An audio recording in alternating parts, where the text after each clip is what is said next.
এই চেয়ারটাও তার, আর এই ব্যবসাটাও তার। এই হচ্ছে আমাদের মাফিয়া কিং এর আসল মালিক, আমাদের টাইগার। এই সত্যিকারের টাইগার, বাপ রে!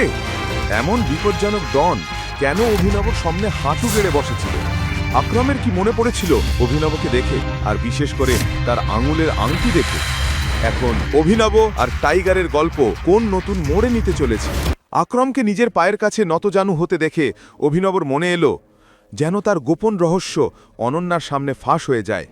তাই সে আকরমকে পা থেকে তুলে গম্ভীর দৃষ্টিতে তাকালো। আকরম বুঝে গেল টাইগার এখনই তার আসল পরিচয় প্রকাশ করতে চায় না। তখন অভিনব বলল, কি ভাই আকরাম, তোমার মজার স্বভাব আজও যায়নি? কি করব, এত বছর পর দেখা হয়েছে, একটু মজা তো চলেই।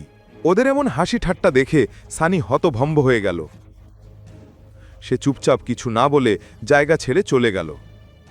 অন্যদিকে অনন্যা অভিনবর পরিচয় দেখে অবাক হয়েছিল, কিন্তু এত ব্যস্ত ছিল যে প্রশ্ন করারই সময় পায়নি। তারপর তারা দুজনেই বাড়ি ফিরে গেল। পরের দিন সকালে অভিনবর আবার আক্রমের সঙ্গে দেখা করার কথা ছিল। অভিনব তাড়াতাড়ি প্রস্তুত হয়ে আক্রমের কাছে পৌঁছল। আক্রম তাকে দেখে খুশিতে বলল, অবশেষে আমরা তোমাকে খুঁজে পেয়েছি টাইগার। হ্যাঁ টাইগার, আমি গত 18 বছর ধরে তোমাকে খুঁজছি। তুমি আমাদের টাইগার, আমাদের হাজার হাজার কোটি টাকার বিজনেস এম্পায়ারের উত্তরাধিকারী, যা আমরা 3 জন বন্ধু, আমি, তোমার বাবা সঞ্জয় আর রানা মিলে শুরু করেছিলাম।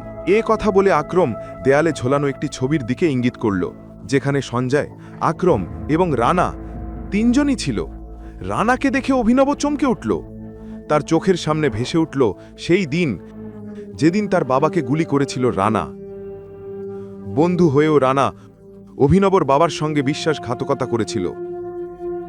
অভিনবর চোখ রাগে লাল হয়ে গেল। আক্রম জিজ্ঞেস করল, কি হলো, এত রাগ কেন? অভিনব বলল, না, আমি ঠিক আছি। আপনি কিছু বলছিলেন না? হ্যাঁ, আমি তোমাকে আমাদের কোম্পানি দ্য মাফিয়া কিং সম্পর্কে কিছু বলতে চাইছিলাম। আমরা 3 জন মিলে এটা বলেছিলাম, যার নাম শুনে রাজনীতিবিদ, সেলিব্রিটি, এমনকি দেশের বড় বড় মানুষ পর্যন্ত কাঁপত। কিন্তু তোমার বাবার মৃত্যুর পর সব ভেঙে পড়ল। তারপর আমাদের অনেক শত্রু তৈরি হলো। তাদের মধ্যে একজন হলো দিগপাল সিং রাওয়াত। সে বহু বছর ধরে তোমাকে খুঁজছে। সে তোমাকে মেরে আমাদের নাম মুছে ফেলতে চায়।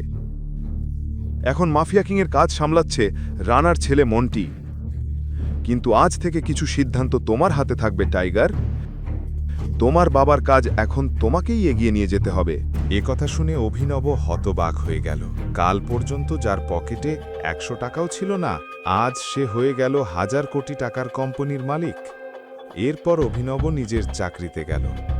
বস তাকে খুব বকাবকি করল, কারণ আগের দিন সে কাজে আসেনি, আর তার অনুপস্থিতিতে কোম্পানির অনেক ক্ষতি হয়েছিল। শেষে বস তাকে চাকরি থেকে বের করে দিল। অভিনব শান্তভাবে বলল, ঠিক আছে, আমি যাচ্ছি, কিন্তু এই মাসের বেতনটা দিয়ে দিন। বস বলল, তোমার জন্য যে ক্ষতি হয়েছে সেটা তোমার বেতনে পূরণই হবে না। তোমার ভাগ্য ভালো আমি তোর উপর পুলিশ ডাকিনি, এখন এখান থেকে বের হয়ে যা।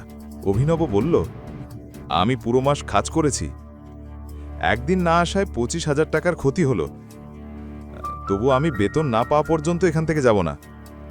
বস হেসে বলল, ভালো, ঠিক আছে, এখনই দিচ্ছি তোর বেতন। সে ডেস্কে রাখা ঘন্টা বাজালো। অবিলম্বে দরজা খুলে 4 জন বাউন্সার ঢুকে পড়ল। বস বলল, ওকে তুলে বাইরে ছুঁড়ে ফেলে দাও তো। বাউন্সাররা ঝাঁপিয়ে পড়ল, কিন্তু অভিনব তাদের সবাইকে এক এক করে মাটিতে ফেলে দিল। মুহূর্তেই ঘরে সবাই অচল। বস অবাক হয়ে গেল। অভিনব এগিয়ে এসে বলল, চুপচাপ আমার বেতনটা দিন। বস ভয়ে কাঁপতে কাঁপতে ড্রয়ার থেকে চেক বের করল, পরিমাণ লিখল, আর কাঁপা হাতে চেকটা অভিনবের দিকে বাড়িয়ে দিল। অভিনব চেকটা দেখে হাসল আর অফিস থেকে বেরিয়ে গেল। ঠিক তখনই তার ফোনে এক অচেনা নম্বর থেকে কল এলো। হ্যালো, অভিনব বলল। হ্যালো টাইগার, আমি আকরাম বলছি। হ্যাঁ বলুন। তোমাকে আমি কারো সঙ্গে দেখা করাতে চাই। সে আমাদের মাফিয়া দুনিয়ার খুব বড় নাম, তোমার বাবার আর আমার ঘনিষ্ঠ বন্ধু বলরাজ। আমি চাই বলরাজ জানুক যে টাইগার ফিরে এসেছে। আজ সন্ধ্যায় হোটেল সাফায়ারে ডিনারের জন্য চলে আসো, আমি ঠিকানা পাঠাচ্ছি। বলরাজ নামটা শুনে অভিনব অবাক হয়ে গেল। সেই নাম আগেও শুনেছে। এই শহরে বলরাজ নামের মানুষকে সবাই চিনত, এমনকি শিশুরাও তার নাম শুনে ভয় পেত। তাই অভিনবেরও একটু ভয় লাগছিল। যার সঙ্গে দেখা করতে সে ভয় পাচ্ছিল, আসলে অভিনব হতে চলেছিল তারই নতুন বস। এখনই পকেট এফএম অ্যাপ্লিকেশন ডাউনলোড করুন, লিংক বর্ণনায় দেওয়া আছে।